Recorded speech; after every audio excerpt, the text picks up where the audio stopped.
Hello everyone. हम इस video में डिस्कस करेंगे ट्राइएक्सियल टेस्ट के बारे में। इसको अच्छे से समझेंगे, बट उससे पहले हम डायरेक्ट शेयर टेस्ट को भी समझ लेंगे ताकि हम दोनों टेस्ट के बीच में कंपैरिजन कर सकें और कंपैरिजन से प्रॉपरली आपको दोनों चीजें समझ आ जाएंगी और ट्राइएक्सियल टेस्ट और अच्छे से आपको समझ आएगा और डायरेक्ट शेयर टेस्ट और ट्राइएक्सियल टेस्ट दोनों ही इस वीडियो में आपके कवर हो जाएंगे। अब हम जान लेते हैं कि शेयर स्ट्रेंथ सॉइल की डिटरमाइन करने के लिए बाकी क्या क्या मेथड्स होते हैं और कौन से लैब टेस्ट होते हैं, कौन से फील्ड टेस्ट होते हैं। सबसे पहले तो डायरेक्ट शेयर टेस्ट जो है ये एक लैब टेस्ट है, ठीक है। और उसके बाद ट्राइएक्सियल टेस्ट है, unconfined compression test, vane shear test, ring test, ये सारे के सारे लैब टेस्ट है, ठीक है। तो डायरेक्ट शेयर टेस्ट जो होता है ना, ये डायरेक्ट शेयर टेस्ट जो होता है ये सैंडी सॉइल के लिए, Sandy soil in drain condition के लिए, ठीक है। Sandy soil in drain condition, इसके लिए सुइटेबल होता है, ड्रेन कंडीशन, ठीक है। और उसके बाद है ट्राइएक्सियल टेस्ट। अब इसकी सबसे बड़ी एडवांटेज ये होती है, ये हर एक सॉइल के लिए सुइटेबल होता है, ठीक है। ऑल टाइप ऑफ सॉइल्स के लिए होते हैं ये, ऑल टाइप ऑफ सॉइल्स,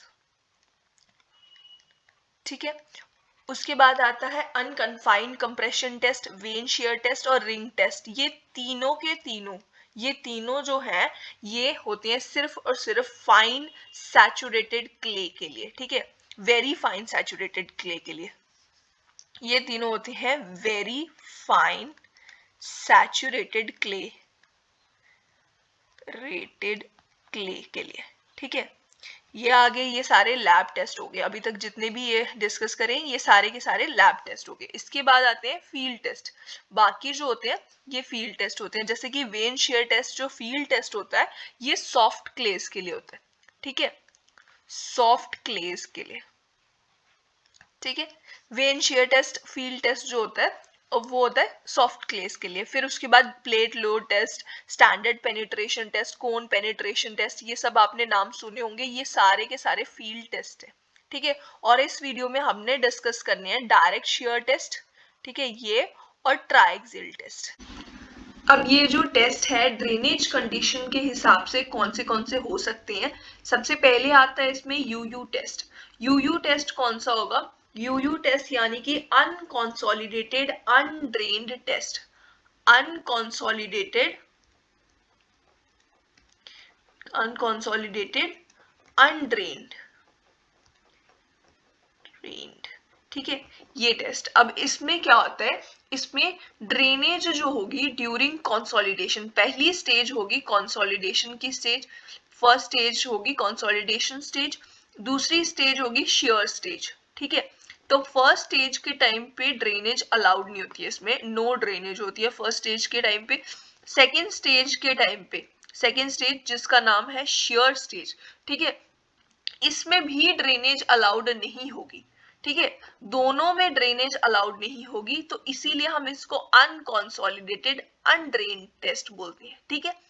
और अब दोनों में अलाउड नहीं है तो नो टाइम फॉर कंसोलिडेशन और dissipation of excess pore water pressure, pore water pressure जो होगा एक्सेस, ठीक है, उसके लिए और उसकी डेसिपिएशन के लिए, मतलब उसके बाहर आने के लिए और कंसोलिडेशन के लिए, ठीक है, इन सब चीजों के लिए अलग से टाइम बहुत ज्यादा जो लगता है वो नहीं लगेगा। इसलिए इसको हम कौन सा टेस्ट बोलेंगे, इसको हम क्विक टेस्ट भी बोल सकते हैं। इसका दूसरा नाम होगा क्विक टेस्ट, जिसको हम क्यू टेस्ट बोल सकते हैं, ठीक है। इसकी शॉर्ट फॉर्म होगी क्यू टेस्ट, यानी कि क्विक टेस्ट, क्विक टेस्ट, ठीक है। इसको हम क्विक टेस्ट भी बोल सकते हैं यूयू टेस्ट को। इसके बाद होता है कंसोलिडेटेड अनड्रेन्ड टेस्ट, यानी कि सीयू टेस्ट, कंसोलिडेटेड, ठीक है, इसको बोलेंगे हम कंसोलिडेटेड अनड्रेन्ड, अनड्रेन्ड टेस्ट, ठीक है। हम इसको कंसोलिडेटेड अनड्रेन्ड टेस्ट बोलेंगे और कंसोलिडेशन इसकी फर्स्ट स्टेज होगी जिसमें ड्रेनेज जो होगी वो परमिटेड होगी। देखो कंसोलिडेशन आपको पता ही है ऑलरेडी कि एक होती है कंसोलिडेशन, एक होती है कॉम्पैक्शन। कॉम्पैक्शन जो होती है, ठीक है, उसमें क्या होता है, उसमें एयर रिमूव होती है, एयर रिमूव होती है, ठीक है। और कंसोलिडेशन जो होती है, कंसोलिडेशन में वाटर जो होगा, वाटर रिमूव होता है वॉइड्स में से, ये चीज हमें ऑलरेडी पता है। ठीक है, ये हमें पता है। तो हमें याद रखना है जब भी कंसोलिडेशन आएगी, एक होगी अनकंसोलिडेटेड स्टेज, ठीक है, अनकंसोलिडेटेड टेस्ट है जब भी इसमें पहले यू आएगा। अगर यू आता है पहले, अनकंसोलिडेटेड है, इसका मतलब इसमें ड्रेनेज परमिटेड नहीं होगी, क्योंकि कंसोलिडेशन के टाइम पे ड्रेनेज परमिटेड होती है, उसमें से वाटर तब बाहर निकलेगा, तभी तो उसकी कंसोलिडेशन होगी सॉइल की। तो इसीलिए इसमें कंसोलिडेशन के टाइम पे ड्रेनेज परमिटेड होगी, और अगर यू अनकंसोलिडेटेड है तो मतलब ड्रेनेज परमिटेड नहीं होगी, ठीक है। इसमें ड्रेनेज फर्स्ट स्टेज में अलाउड होगी, और no drainage when specimen is sheared, मतलब सेकंड जो शेयरिंग स्टेज होगी उसमें ड्रेनेज परमिटेड नहीं होगी, ठीक है। और यू जो है मतलब कि पोर वाटर प्रेशर जो होगा उसको मेजर करा जाता है, मेजर करा जा सकता है, ठीक है, अपनी मर्जी है हमारी। इस स्टेज पे, सेकेंड स्टेज पे हम पोर वाटर प्रेशर जो है वो मेजर कर सकते हैं, क्योंकि यहाँ पे ड्रेनेज जो होगी अलाउड नहीं होगी, तो हम पोर वाटर प्रेशर निकाल सकते हैं। अब इस कंसोलिडेटेड अनड्रेन्ड जो टेस्ट होगा इसका नाम क्या होगा, इसका नाम रखा जाता है आर टेस्ट, ठीक है, इसको हम आर टेस्ट भी बोल सकते हैं। अब ये मैं आपको समझाऊंगी, पहले हम सीडी टेस्ट को समझ लेते हैं, उसके बाद हम इसका नाम क्यों आर टेस्ट है वो हम डिस्कस करते हैं। तो सीडी टेस्ट जो होगा, सीडी टेस्ट कौन सा है, कंसोलिडेटेड। अब सी से तो आपको समझ आ गया ना, पहले अगर सी आता है तो कंसोलिडेटेड आ जाएगा, ठीक है। अगर यू आता है तो मतलब अनकंसोलिडेटेड, कंसोलिडेटेड डी मतलब ड्रेन्ड, ठीक है, कंसोलिडेटेड ड्रेन्ड टेस्ट, ठीक है, कंसोलिडेटेड ड्रेन टेस्ट। अब इसमें क्या होगा, ड्रेनेज बोथ स्टेजेस में होगी, क्योंकि कंसोलिडेशन के टाइम पे तो ड्रेनेज होगी ही, और अगर ड्रेन्ड टेस्ट है तो भी ड्रेनेज होगी, मतलब दोनों स्टेजेस में। एक तो फर्स्ट स्टेज जो कंसोलिडेशन की स्टेज होगी, ठीक है, उसमें भी, और सेकेंड स्टेज शेयर स्टेज जो होगी, दोनों के टाइम पे हमारे यहाँ पे इस टेस्ट में ड्रेनेज जो होगी वो परमिटेड होगी, ठीक है। ये हो गया सीडी टेस्ट। अब ये दोनों में ड्रेनेज परमिटेड होगी, इसीलिए ये वाला टेस्ट जो होगा ये बहुत स्लो होगा, तो इसको हम एस टेस्ट बोलेंगे, ठीक है, इसको हम एस टेस्ट बोलेंगे, या फिर हम इसको डायरेक्टली अगर सही से बोलें तो ये हो जाएगा स्लो टेस्ट, ठीक है। सी डी टेस्ट जो होगा वो स्लो टेस्ट होगा।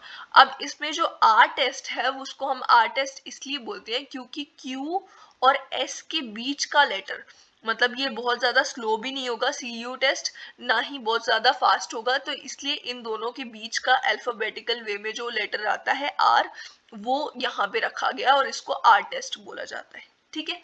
अब हम डिस्कस करते हैं डायरेक्ट शेयर टेस्ट। अब इसमें आपको मैं पहले ही बता देती हूँ कि ये डायग्राम मैंने सैंपल के तौर पे बनाई है, ठीक है, तो ये सिर्फ आपको कॉन्सेप्ट समझाने के लिए, इस डायग्राम को कहीं यूज नहीं करना, मैं आपको प्रॉपर डायग्राम इसके बाद लास्ट में दिखा दूंगी, ठीक है।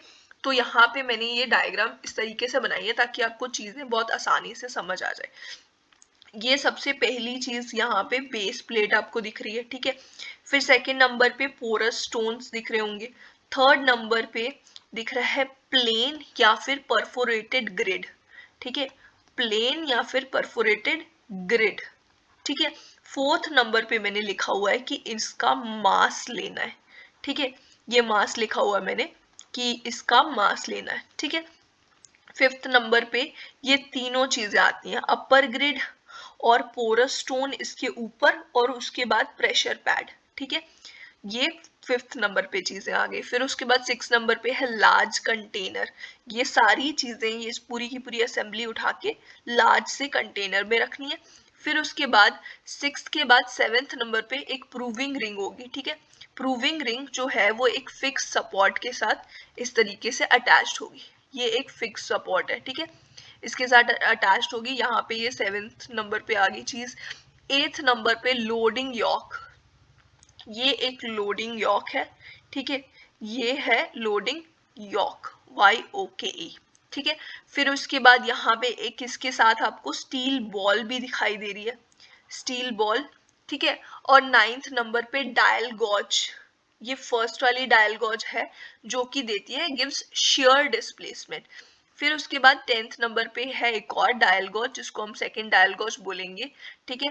यहाँ पे ये डायल गॉज है और ये रिकॉर्ड करती है वर्टिकल मूवमेंट। ये सिर्फ आपको थोड़ा मोटा मोटा समझाने के लिए किस तरीके से अरेंजमेंट्स होंगी। सो डायरेक्ट शेयर टेस्ट में कुछ इस तरीके का स्पेसिमेन होगा, ठीक है।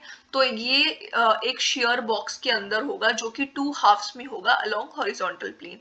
ब्रास का या फिर गन मेटल का होगा शेयर बॉक्स, ठीक है। इस तरीके से शेयर बॉक्स होगा 2 हाफ्स में, लोअर हाफ ये वाला हो गया और अपर हाफ ये वाला पोर्शन हो गया, ठीक है। ये वाला पूरा पोर्शन अपर हाफ हो गया और ये लोअर हाफ हो गया, ठीक है। यहाँ पे ये एक लोडिंग पिन आपको दिखाई दे रही है, ठीक है। और स्पेसिंग स्क्रूज होंगे जो कि ऊपर वाले अपर हाफ के साथ फिटेड होंगे, ठीक है। सर्कुलर या फिर स्क्वायर बॉक्स हो सकता है 60 इंटू 60 इंटू 50 mm का, ठीक है। ये वाला क्यूब, ठीक है। 60 इंटू 60 इंटू 50 क्यूब का ये बॉक्स होगा, शेयर बॉक्स इसको हम बोलेंगे। और प्लेन जो होगा वो पास करेगा, फेलियर प्लेन जो होगा इसमें जनरली सेंटर के थ्रू पास करेगा, ठीक है। और प्रोवाइडेड विद ग्रिपर और ग्रिप प्लेट्स जो कि टूथड होंगी, ठीक है। ग्रिपर और ग्रिप प्लेट्स जो होंगी यहाँ पे प्रोवाइडेड होंगी जो कि थोड़ी टूथड होंगी, मतलब टीथ जैसे उसमें से निकले होंगे, ठीक है।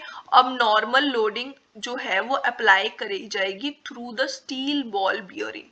जो स्टील बॉल बियरिंग है जो कि मैंने अभी थोड़ी देर पहले आपको दिखाई थी पिछली वाली फिगर में, ये देखो यहाँ पे मैंने दिखाया था, ये स्टील बॉल जो है इसकी हेल्प से हम लोडिंग करेंगे, ठीक है। जिस नॉर्मल लोडिंग अप्लाई करेंगे। फिर उसके बाद प्रूविंग रिंग जो होगी, प्रूविंग रिंग क्या करेगी, रिकॉर्ड करेगी शेयर फोर्स।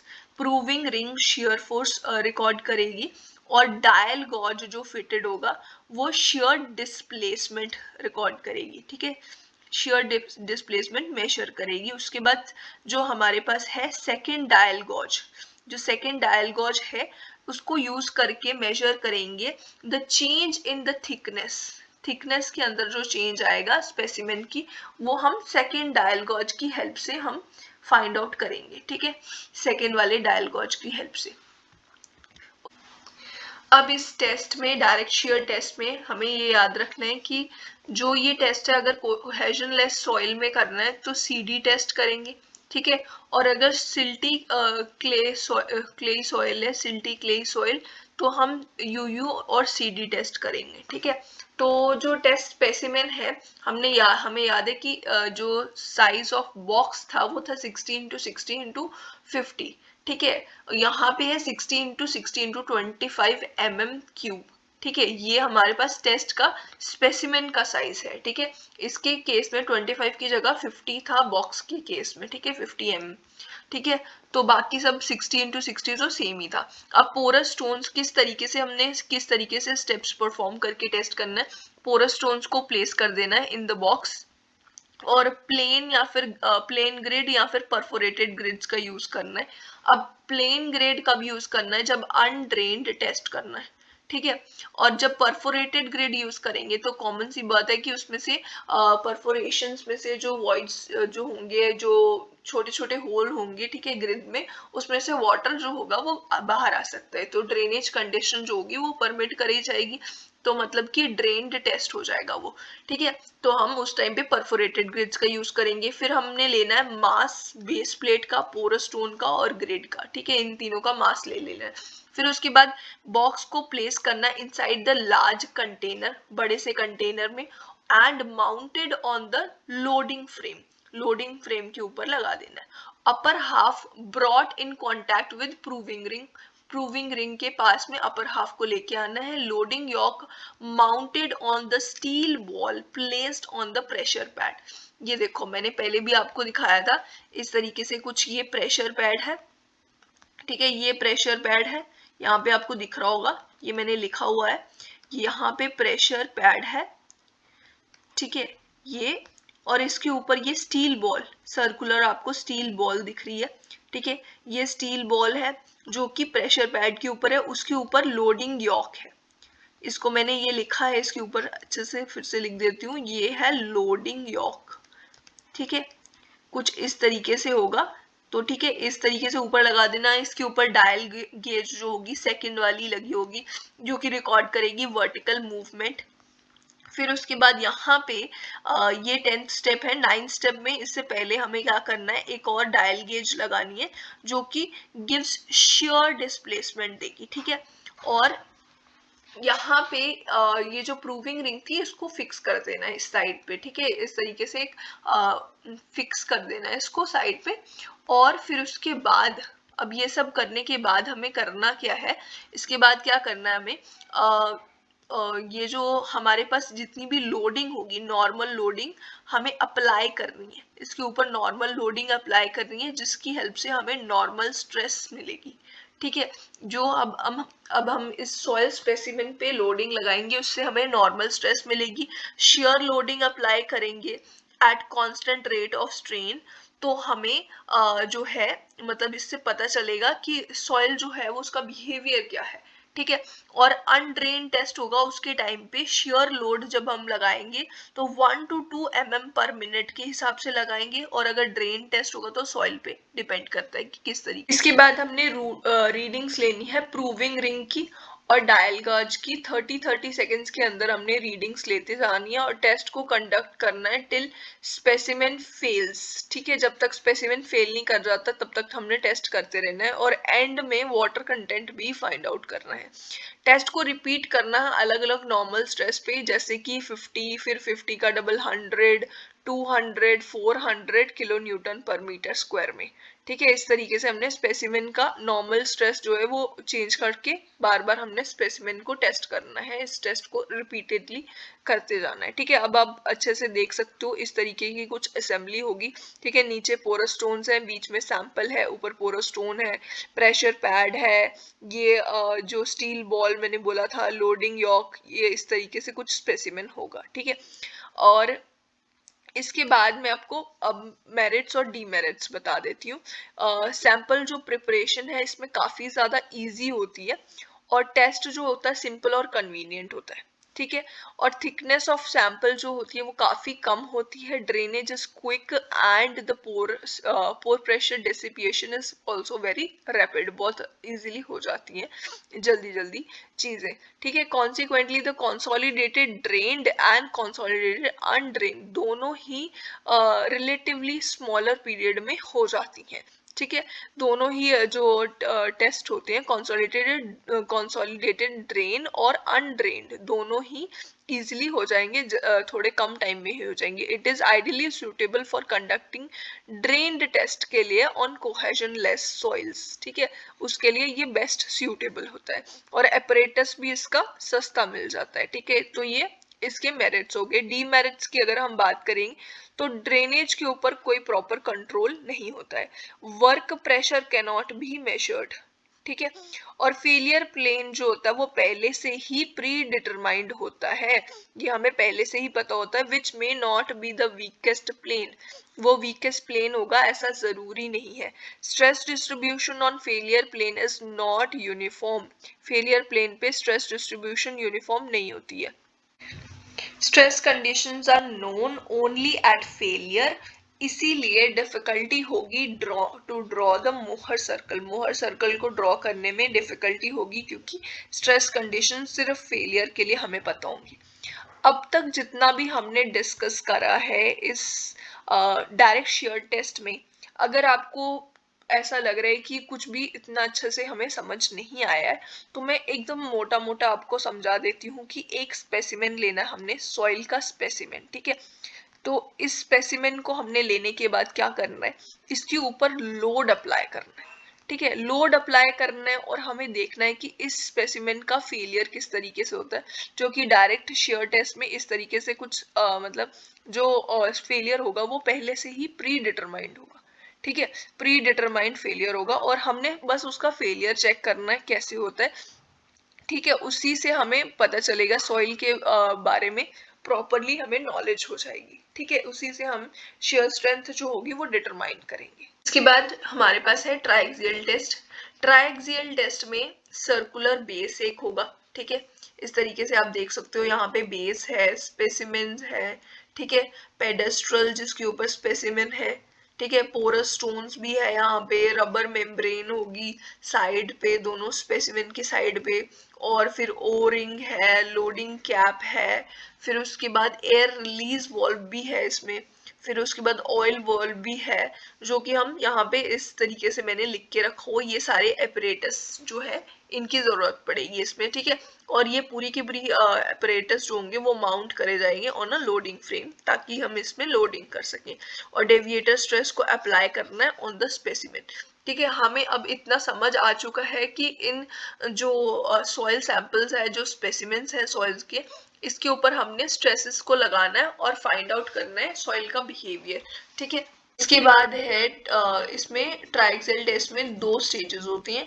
सबसे पहली आती है सेल प्रेशर स्टेज या फिर चैम्बर प्रेशर स्टेज, ठीक है।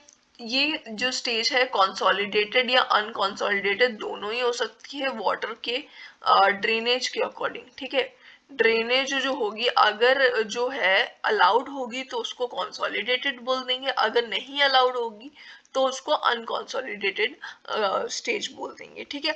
इसमें क्या करना होता है, ये जो स्पेसिमेन है ये एक सॉइल स्पेसिमेन है, इसके ऊपर ऑल राउंड प्रेशर लगाना होता है सिग्मा 2 या सिग्मा 3, ठीक है। अब ये सिग्मा 2 3 आपको पता है क्या होती है, सिग्मा 1 2 3 हमें पता है कि परपेंडिकुलर म्यूचुअली परपेंडिकुलर प्लेन्स पे जो स्ट्रेसेस होती हैं, ठीक है, उसको हम बोलते हैं सिग्मा 1 2 3, ठीक है, इतना हमें पता है। अब ये 2 और 3 जो है ये माइनर हो सकते हैं इन दोनों में से कोई भी, तो हम सिग्मा 2 या 3 इसको हम बोलेंगे जो सेल प्रेशर स्टेज में जो प्रेशर लगाया जाएगा उसको, ठीक है, वो लगाया जाएगा और ये ऑल राउंड होगा, ठीक है, टॉप से भी होगा, बॉटम से भी होगा और साइड्स में से भी, ठीक है, ऑल राउंड प्रेशर लगाया जाएगा। उसके बाद आती है शियर स्टेज या जिसको हम बोल सकते हैं डेविएटर स्टेज। अब डेविएटर स्टेज में हमें एक डेविएटर स्ट्रेस लगानी होगी जिसको हम कन्फाइंड कंप्रेसिव स्ट्रेंथ बोलेंगे, ठीक है। और यही डेविएटर स्ट्रेस हमें कहाँ लगानी है, सिर्फ टॉप से लगानी है। मतलब पहले जो कंडीशन थी चैम्बर प्रेशर जो है वो पहले लग रहा था पूरे, मतलब पूरे ऑल राउंड प्रेशर लग रहा था सब साइड से और टॉप से भी बॉटम से भी, अब वो भी लगेगा, उसके साथ साथ हमें डेविएटर स्टेज पे लगानी है एक डेविएटर स्ट्रेस जो कि सिर्फ टॉप से हमें लगा देनी है सिग्मा डी, ठीक है। और ये भी ड्रेन्ड और अनड्रेन्ड कंडीशन हो सकती है अकॉर्डिंग टू द वाटर, मतलब वाटर के अगर ड्रेनेज अलाउड होगी तो उसको हम ड्रेन्ड कंडीशन बोल देंगे, अगर अलाउड नहीं होगी तो इसको हम अनड्रेन्ड कंडीशन भी बोल सकते हैं, ठीक है। ये दो जो है स्टेजेस में हमें ट्राइक्सियल टेस्ट करना होता है। अब इस टेस्ट को हमने रिपीट करना है अलग अलग सिग्मा 1 और सिग्मा 3 यानी कि मेजर और माइनर प्रिंसिपल स्ट्रेसेस के उस पे डिफरेंट उस पे चेक करना है, मतलब डिफरेंट वैल्यूज पे चेक करना है, डिफरेंट सेट ऑफ वैल्यूज पे, और हमने फाइंड आउट करना है कि मोहर फेलियर एनवेलप जो होगा वो किस तरीके का दिखेगा, उसकी डायग्राम वगैरह बनानी है और हमने फाइंड आउट करना है, उसी से ट्राइक्सियल टेस्ट जो होगा उसका रिजल्ट फाइंड आउट करना है। अब आपने जान लिया है सेल प्रेशर स्टेज के बारे में, पहले तो आपने सेल प्रेशर स्टेज के बारे में जान लिया, दूसरा आपने डेविएटर स्टेज जो थी उसके बारे में भी जान लिया, ठीक है। तो अब मैं बता देती हूँ कि सेल प्रेशर स्टेज में जैसे कि आपने देखा सिग्मा 2 और सिग्मा 3 लग रहे हैं, ठीक है। डेविएटर स्टेज में हमारे पास लग रहा था एक्स्ट्रा एक सिग्मा डी जो कि डेविएटर स्ट्रेस था, ठीक है। तो अब हमारे पास सिग्मा 2 और सिग्मा 3 तो माइनर प्रिंसिपल स्ट्रेस होती हैं, तो मेजर प्रिंसिपल स्ट्रेस जो होगी सिग्मा 1, इसकी वैल्यू हो जाएगी सिग्मा 2 और सिग्मा 3 दोनों में से कोई एक जो भी था उसमें ऐड कर देना है सिग्मा डी। तो ये आपको याद रखना है कि ये इसकी वैल्यू हो जाएगी, ठीक है, सिग्मा 1 की मेजर प्रिंसिपल स्ट्रेस, ठीक है। अब इसी पे बेस्ड हमारे पास दो फॉर्मूलाज है जो कि बहुत इंपॉर्टेंट है, सबसे इंपॉर्टेंट फॉर्मूलाज है, इन्हीं पे बेस्ड ट्राइक्सियल टेस्ट से रिलेटेड न्यूमेरिकल्स आते हैं। तो अनड्रेन्ड कंडीशन के लिए हमारे पास है formula sigma 1 is equals to sigma 3 tan square 45 plus 5/2 plus 2 times C यानी कोहेजन, ठीक है, tan 45 प्लस 5/2, ठीक है। इस तरीके से आ जाएगा अनड्रेन्ड के लिए। अब ड्रेन्ड जब कंडीशन होगी तो आपको पता है कि ये जो है टोटल स्ट्रेस की जगह कौन सी आ जाएगी, इफेक्टिव स्ट्रेस आ जाएगी, हर जगह इफेक्टिव स्ट्रेस आ जाएगी, तो यहाँ पे आएगी ड्रेन्ड कंडीशन, बाकी फॉर्मूला बिल्कुल सेम, ठीक है। यहाँ पे सिग्मा 1 के साथ डैश आ गया, सिग्मा 3 के साथ डैश आ गया, बाकी पूरा एग्जैक्ट फॉर्मूला बिल्कुल सेम होगा, बस ये कंडीशन कौन सी है, ड्रेन्ड कंडीशन है, तो इसीलिए हमने यहाँ पे इफेक्टिव स्ट्रेस लेनी है। ठीक है, tan C 45 प्लस 5/2। तो ये और ये स्क्वायर जो है ये याद रखना है आपने, यहाँ पे स्क्वायर नहीं है, यहाँ पे स्क्वायर है। अब इसके बाद एक स्पेशल ट्राइएक्सियल टेस्ट होता है। ठीक है, अब जैसे हम देख रहे थे यू टेस्ट हमने देखा था, CU टेस्ट देखा था। ठीक है, इस टाइप के जो टेस्ट थे, अब उसमें एक स्पेशल टेस्ट जो कि सिर्फ ट्राइएक्सियल टेस्ट में होता है, वो होता है अनकन्फाइंड कंप्रेशन टेस्ट। इसमें क्या होता है, जैसे हमने पहले देखा था कि स्पेसिमेन जो है उसके साइड में, आउटर साइड में, दोनों साइड में ये रबर मेम्ब्रेन है। ठीक है, यहाँ पे आपने देखा होगा कि ये रबर मेम्ब्रेन है।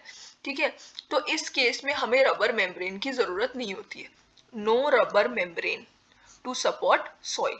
ठीक है, पहला ये हो गया इसका। दूसरी चीज, इसमें चैम्बर प्रेशर नहीं लगाया जाता है। चैम्बर प्रेशर कौन सा होता था, σ3 या फिर σ2 जो है वो चैम्बर प्रेशर इसमें लगाया ही नहीं जाएगा, वो 0 के बराबर हो गया। ठीक है, इसमें सिर्फ डेविएटर स्ट्रेस अप्लाई करी जाएगी। इसीलिए ये जो फॉर्मूला जो हमने अभी अभी देखे हैं ये थोड़े मॉडिफाई हो जाएंगे, और इस केस में फॉर्मूला क्या बनेगा, σ1, अगर हम टोटल स्ट्रेस के हिसाब से देखें तो σ1 is equals to 2C times tan 45 plus 5/2। क्यों, क्योंकि ये तो 0 ही हो गया ना, तो इसीलिए ये फॉर्मूला बन गया, और ये इसका एक स्पेशल केस है, ट्राइएक्सियल टेस्ट का एक स्पेशल केस है। ठीक है, ट्राइएक्सियल टेस्ट है, इसकी कुछ एडवांटेजेस है। ये मोस्ट एक्यूरेट टेस्ट माना जाता है, क्योंकि ये जो है हर एक टाइप ऑफ सॉइल के लिए सूटेबल होता है। ठीक है, for all type of soils. ठीक है, इसमें क्या होता है, complete control over drainage, drainage के ऊपर प्रॉपरली हम कंट्रोल रख सकते हैं ट्राइएक्सियल टेस्ट में। पोर प्रेशर भी मेजर करा जा सकता है ट्राइएक्सियल टेस्ट में। ठीक है, और फेलियर प्लेन, सबसे बड़ा एडवांटेज इसका ये होता है कि फेलियर प्लेन पहले से प्री डिटरमाइंड नहीं होता है। ठीक है, और स्ट्रेस डिस्ट्रीब्यूशन जो होगी फेलियर प्लेन में वो यूनिफॉर्म होगी, इस यूनिफॉर्म। और फिर उसके बाद मोहर सर्कल जो होगा वो भी ड्रॉ करा जा सकता है इजीली। ठीक है,